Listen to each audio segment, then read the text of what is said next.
Hi, friends. Welcome to In Udder Words with Lacey P., your Dairy West Farmer Relations Manager. On today's episode, we'll be talking to Eric Bastian. He is the Vice President of Innovation Partnerships here at Dairy West. Well, welcome, Eric. Thank you. Thanks for having me today, Lacey. You're welcome. I'm really excited to learn more about the Build Dairy program. So let's dive right in. Can you tell me a little bit more about that program? Absolutely. So I joined Dairy West in 2016, and I kind of had a mandate given to me at the time to develop a workforce, a technically trained workforce that could go and work in the dairy industry, and at the same time to revitalize the Western Dairy Center. So when Chekhov was started back in the mid 80s, they organized 6 regional dairy research centers across the country, and one of those is right here close to us, headquartered in Logan at Utah State University, the Western Dairy Center. And it had gone to the point of almost going into extinction at the point that I joined Dairy West. And so to revitalize that center and then get a workforce development going, that was my mandate. So we organized the Build Dairy program. And our goal with that program was to combine the research effort, because Chekhov always had research as part of its function, right? So in fact, the original name of the national program was the National Dairy Promotion and Research Board. So research was always intended to be part of it, and we kind of got away from it in our region here. So this was an effort to get that research back on track and do good research for the dairy industry. And in addition to that, we wanted to tie that research effort to workforce development. So we can do a research project, bring a student onto the project, and they get trained. And then when they're done, we can, during their program, we can introduce them to our industry folks. And then when they're done, they can go out and work in the industry. But our overarching mission, and I can't stress this point enough, is to drive innovation out in our dairy industry. We need innovation to be happening significantly so that we can add value to what we're doing, and also take care of the ability that we have to produce more milk and then produce it at value. So providing the most limiting resource for innovation to happen, which is an innovative, creative person. If you can find that person, then you can really do innovation. So that is our overarching mission. Wow, what a great mission, Eric. I love that you saw a need to improve the center and you've really been working on that and creating a way to bring in new people to the workforce and have them be creative and creating new products and everything. That's amazing.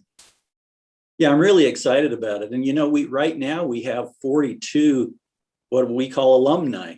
These are students that have come through the program and have exited and gone out and gotten jobs and are working out in the marketplace. And so of those 42 students that have graduated from our Build Dairy program, we have 30 of them that are right smack in the middle of dairy, most of them right here within our region, and are working. So that's roughly 70%. It's a little over 70% of our students that have landed work opportunities right here in our industry. So we're really excited about that. And we feel like that brings a good level of success to the program.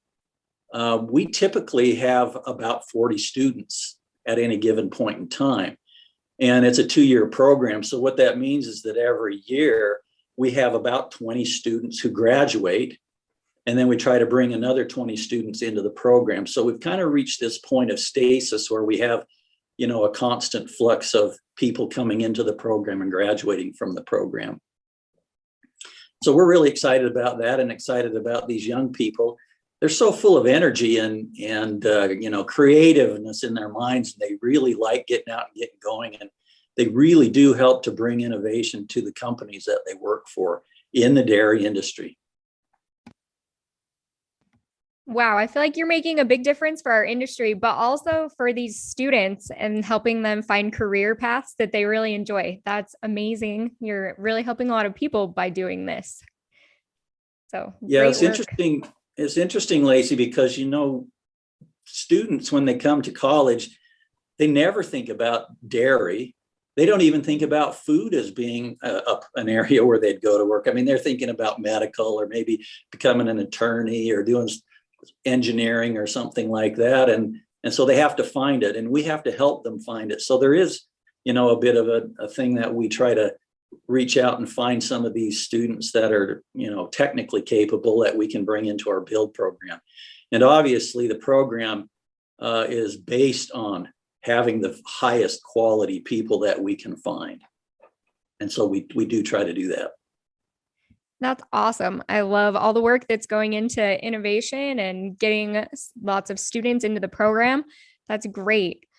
I know that you've been working on some new pillars to the Build Dairy program. Can you tell me about some of those? Yeah, so we're ready to announce out to everybody that we are expanding our Build Dairy program. Our first few years, we've been working on new product development and basically a food science effort, because that's where our industry was focused on this, and it links back to the research that we do. But now we're going to add some additional work pillars. One of those is in sustainability. So we're combining with Rick Nairbout and the folks at Idaho Dairymen's Association to take those things that they've been working on and try to enhance that a little bit. And at the same time, work the magic of the build program, where we bring some students in and get them trained and then get them ready to go out and work in the industry in the area of sustainability. And they might work for a dairy producer to help that dairy producer, with their sustainability efforts on an on-farm situation, or they might go work for a processor to work on sustainability areas with a processor. So it's a broader kind of a scope as we look at adding that sustainability pillar. And then in addition to that, we're also adding a nutrition pillar. Now, we have done a little nutrition research over the years, but we're going to focus that and add to it and make it a bigger thing. So I'm working with Jacqueline on our team that's Jacqueline St. John on our team to basically do some sports nutrition research that we've been looking at doing. And we have a high school over in Pocatello that's going to be working with us on this. And we're going to be looking at young athletes and how they respond to dairy proteins. So that's one area that we're really interested in adding to our nutrition pillar as we build this thing out. So stay posted with us. There's a lot more to come on these new pillars. And I don't want to have you ignore the fact that we do have a lot of success with what we've been doing on the food side and new product development side. Wow, that's so progressive that you're adding new pillars, including sustainability and nutrition. I think both of those are very important. So I think we can do that. You'll end up helping our farmers in lots of ways. So that's very exciting. Thank you, Lacey. You're welcome. So I have a few more questions. The next one is, how do you identify research topics for Build students? Okay, so when it comes to identify, we want to do the best research we can, and those relevant topics are what we're looking for. So we have a meeting where we actually bring all of our industry and university partners into a room, and we say to them, look, ahead of the meeting, we say to them, bring your top 3 research needs. What is it that you really need out in the industry? And so they come and they bring those, and we put them on the board, and then we shuffle them and work them, talk about them. And then at the end of that meeting, we prioritize them. And we come out of the room, we have 25 research priorities that's industry driven, right? And one of the things that we do with those industry partners is we work with them to get the research done. That's really cool. I like how many different partners you're working with within the industry and students and all of the different areas. That's really cool. So it seems like there are a lot of students that are being recruited for this program. How do you go about getting students to enter the Build Dairy program? Well, we have a lot of efforts on recruitment. And so we actually will go to some of our universities that are 4-year universities, because we're looking for a 4-year graduate really to enter into the Build program mostly. We do also offer undergraduate research opportunities. So we have opportunities for undergraduate students, but our main efforts is tied to the research program. So we go to places like Weber State, which is a 4-year undergrad. They don't do research there. So it's a 4-year undergraduate institution, and we recruit students there. And we've had a good number of really good students come out of Weber State. We also will go to BYU Idaho over here in Rexburg, within our state of Idaho, and we can find we've found very good students coming out of that program as well.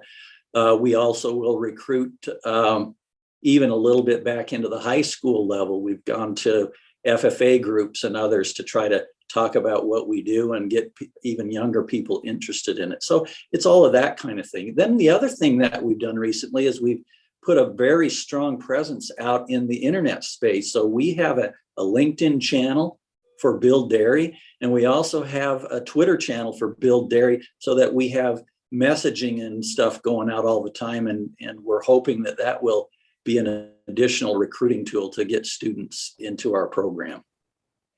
Great. You're doing a lot of recruiting and getting a variety of students. So that's great. I'm sure that you're finding the highest quality candidates possible.